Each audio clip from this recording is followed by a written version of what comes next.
क्या टेंस वाकई मुश्किल है, इनको मुश्किल बना दिया गया है? ये कंफ्यूजन दूर हो जाएगी इस वीडियो में। अस्सलाम वालेकुम। इस वीडियो में आप देखने वाले हैं टेंस, इनकी टाइप्स और इन टाइप्स की फर्दर कौन कौन सी टाइप्स हैं। सबसे पहले बताती चलूं, टेंस 3 तरह के होते हैं, past, present, future. Past means गुजरा हुआ वक्त या गुजरा हुआ जमाना, प्रेजेंट टेंस मौजूदा जमाना, फ्यूचर आने वाला वक्त या आने वाला जमाना।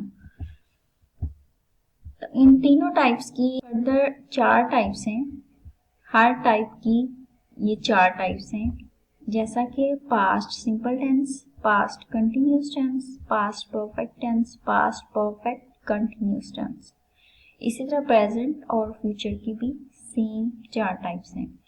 तो इनको हम वन बाय वन डिस्कस करेंगे, लेकिन इससे पहले मैं आपको एक छोटी सी ट्रिक बता दूं। अगर वो आप अपने माइंड में एज इट इज बिठा लेते हो तो समझो आप टेंस की जो टेंशन है उससे फ्री हो जाओगे। तो चलिए स्टार्ट करते हैं इस ट्रिक से। हम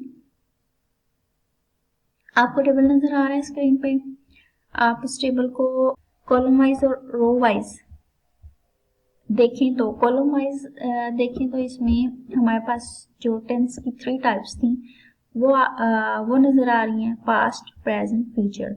और रो वाइज देखें, फर्स्ट रो में आपको हर टेंस की जो 4 टाइप्स थी वो नजर आ रही हैं, simple, continuous, perfect, perfect continuous tense. तो इसमें आप देख रहे हैं, अगर आप देखें इसमें 2 चीजें हमेशा कंफ्यूज करती हैं। एक फॉर्म ऑफ वर्ब जिसको हम एक्शन वर्ब भी बोलते हैं, और दूसरी हेल्पिंग वर्ब। ठीक है, ये कॉन्सेप्ट आप लोगों का क्लियर हो गया तो आप टेंसेस में कहीं पे भी जो है परेशान नहीं होंगे। तो सबसे पहले हम अपनी फर्स्ट प्रॉब्लम, 2 प्रॉब्लम है, हमने प्रॉब्लम 2 फाइंड आउट की, हेल्पिंग वर्ब की और फॉर्म ऑफ वर्ब यानी कि एक्शन वर्ब की। सबसे पहले मैं आपको एक्शन वर्ब का समझा देती हूँ कि उसको माइंड में कैसे रखना है।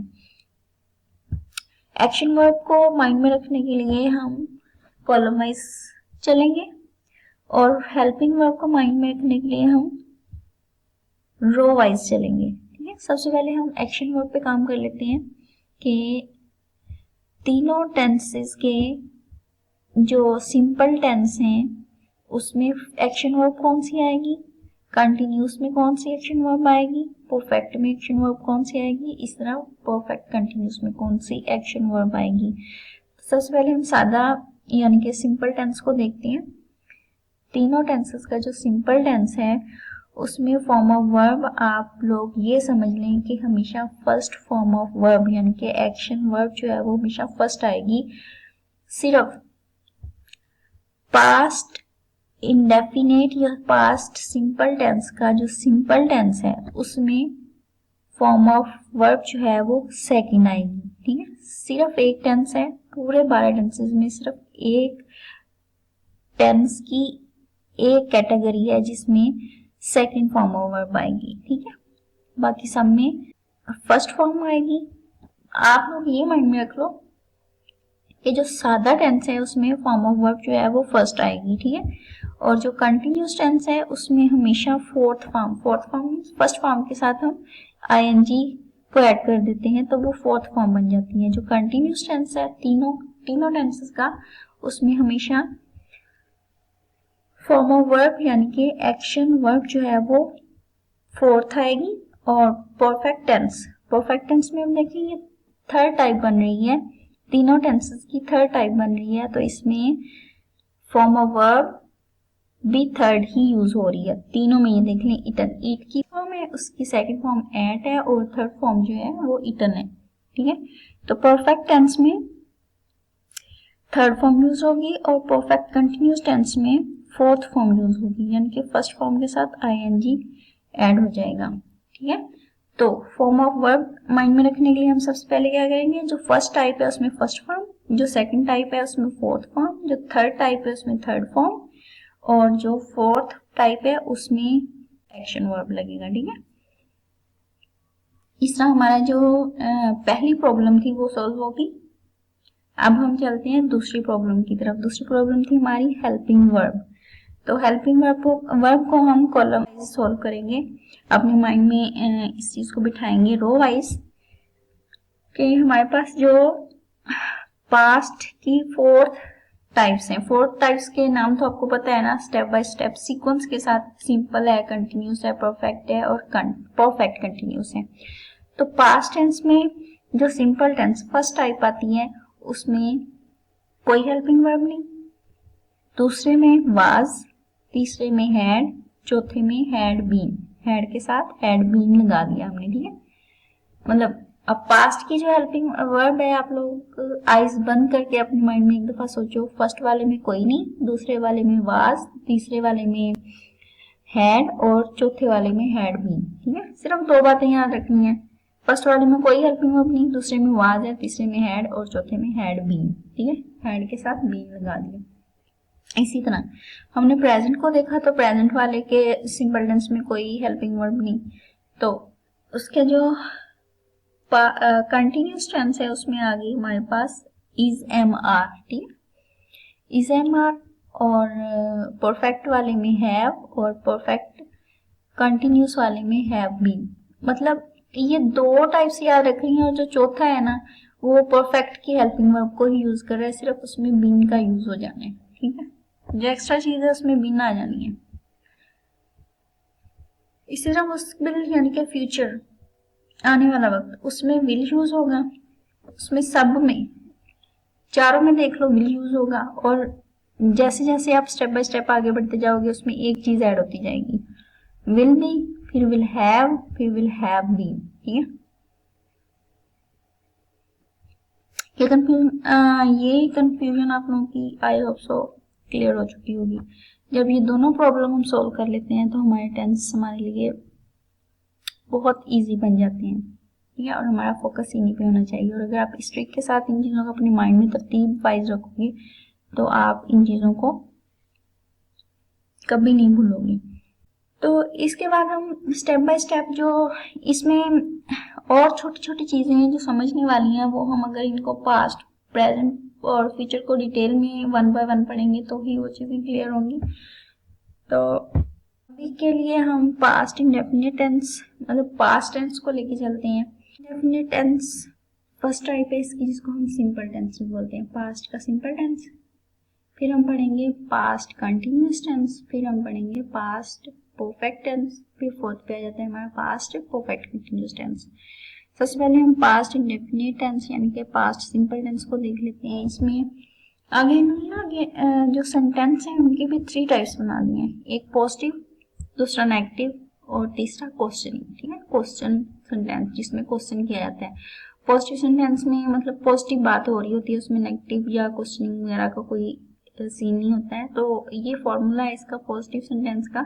सबसे पहले हमने सब्जेक्ट यूज करना है, फिर सेकंड फॉर्म ऑफ वर्ब, जैसा कि हमने टेबल में देखी थी कि सिर्फ ये वाला वाहिद है और इसके पॉजिटिव सेंटेंस में यूज होती है सेकंड फॉर्म। बाकी आप लोग नीचे देख लें तो इसमें भी फर्स्ट फॉर्म है, इसमें भी फर्स्ट फॉर्म है, ठीक है।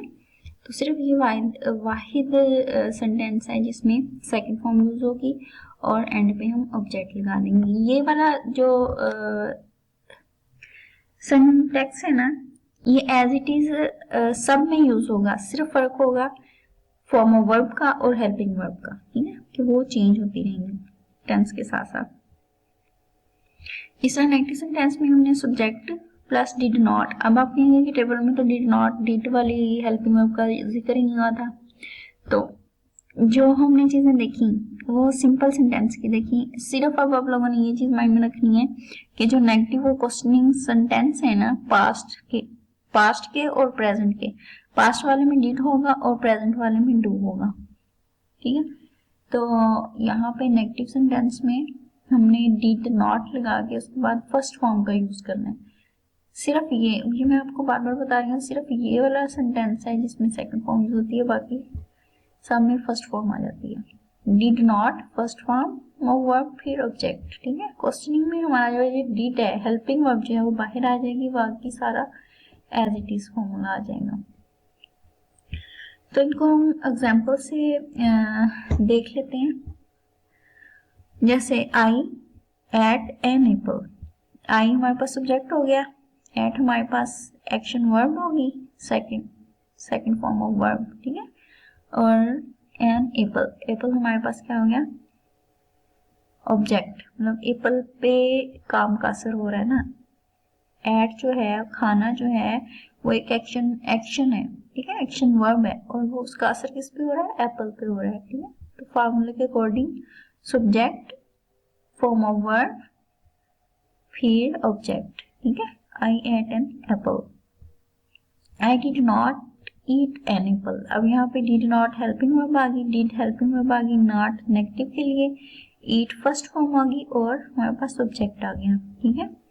इस तरह डिड हमारे पास सेंटेंस के शुरू में आ गई, बाकी as it is, you eat an apple, did you eat an apple, you subject आ गया, फॉर्म ऑफ वर्ब आ गई और ऑब्जेक्ट आ गया। इसी तरह अब हमारे पास आ जाता है पास्ट कंटिन्यूअस टेंस। इसका अगर फॉर्मूला देखें तो ये पॉजिटिव, नेगेटिव और क्वेश्चन, ठीक है, तीनों सेंटेंस हैं, लेकिन इसमें फर्क क्या आ रहा है कि सब्जेक्ट में हम हेल्पिंग वर्ब हमारे पास वाज वर ऐड हो जाएगी और फोर्थ फॉर्म आ जाएगी आईएनजी वाली फॉर्म, ठीक है, कंटिन्यूअस में अकॉर्डिंग टू टेबल। अगर आप लोगों के माइंड में वो टेबल फिक्स हो चुका है तो आप लोगों को ये चीजें देखने में कोई परेशानी नहीं होनी चाहिए। ऑब्जेक्ट है एंड पे, इस तरह नेगेटिव के साथ हेल्पिंग वर्ब के बाद नॉट, फिर फोर्थ फॉर्म, फिर ऑब्जेक्ट। इस तरह क्वेश्चनिंग में जो हमारी हेल्पिंग वर्ब थी वो सेंटेंस के शुरू में आ जाएगी, बाकी जो फॉर्मूला है सारा एज इट इज वर्क करेगा। तो इसकी भी एक एग्जांपल देख लेते हैं हम। I was eating an apple at 5 p.m.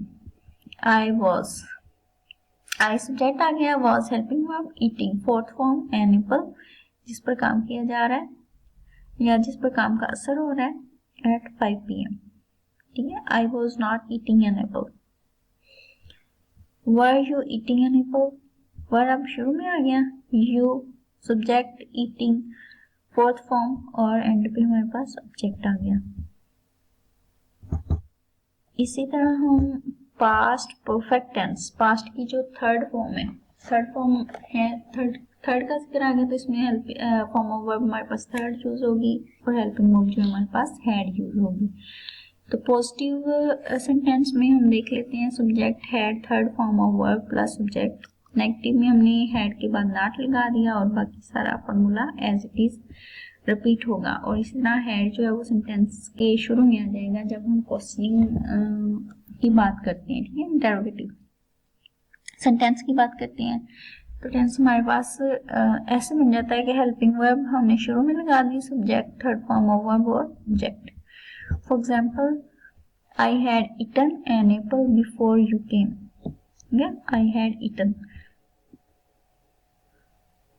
Had helping verb, eaten third form, बाकी हमारे पास ऑब्जेक्ट।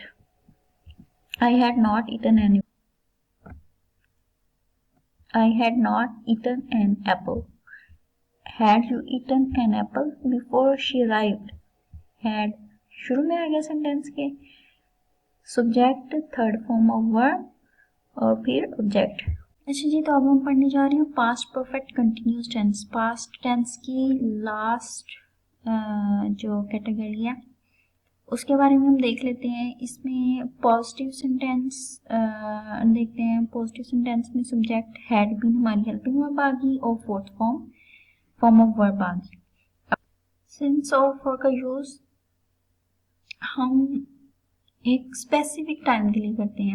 सिंस का इस्तेमाल तब होता है जब काम शुरू हुआ था, मतलब सुबह से शुरू हुआ था, कल सुबह से शुरू हुआ था, 1920 से शुरू हुआ था, ठीक है, इस तरह से।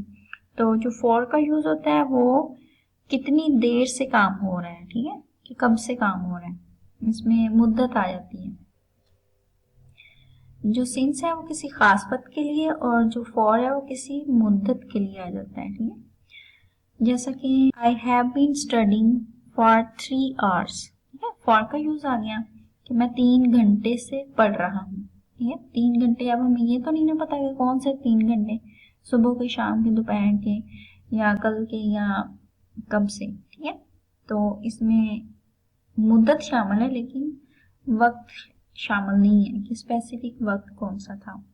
तो इसी तरह अगर एक और एग्जांपल देखें, she had been working here for 5 years, ठीक है। 5 years ये भी एक मुद्दत होगी ना, मुद्दत बजाय स्पेसिफिक टाइम की।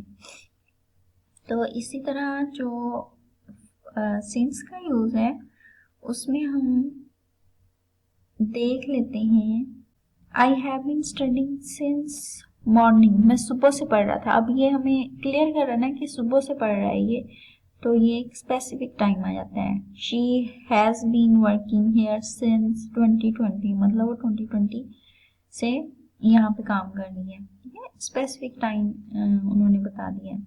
दे have been playing since 5 o'clock, वो 5 बजे से खेल रहा है। इसी तरह हम इसके नेगेटिव सेंटेंस पे हैं, तो इसमें हेल्पिंग वर्ब हमारे पास हैड यूज हो गई है और नॉट हमारा सेंटर में, हैड बीन यूज होनी थी ना, तो हैड के बाद हम नॉट लगा के उसके एंड पे बीन लगा देंगे। इस तरह एक्शन वर्ब जो है फोर्थ आ गई, सिंस फोर का यूज हो गया और हमारा टाइम आ गया, ठीक है। इस तरह क्वेश्चनिंग में हैड जो है वो शुरू में आ जाएगी फिक्रे के सेंटेंस की, और सब्जेक्ट, फिर बीन, फिर हमारे पास आ जाएंगी helping verb, sorry form of verb, फिर हम सिंस फॉर का यूज करते हुए टाइम मेंशन कर देंगे। तो ये था आज हमारा पास्ट टेंस, और इंशाल्लाह हम नेक्स्ट वीडियो में प्रेजेंट टेंस और फ्यूचर टेंस को डिस्कस करेंगे। तो मिलते हैं नेक्स्ट वीडियो में। टिल देन अल्लाह हाफिज।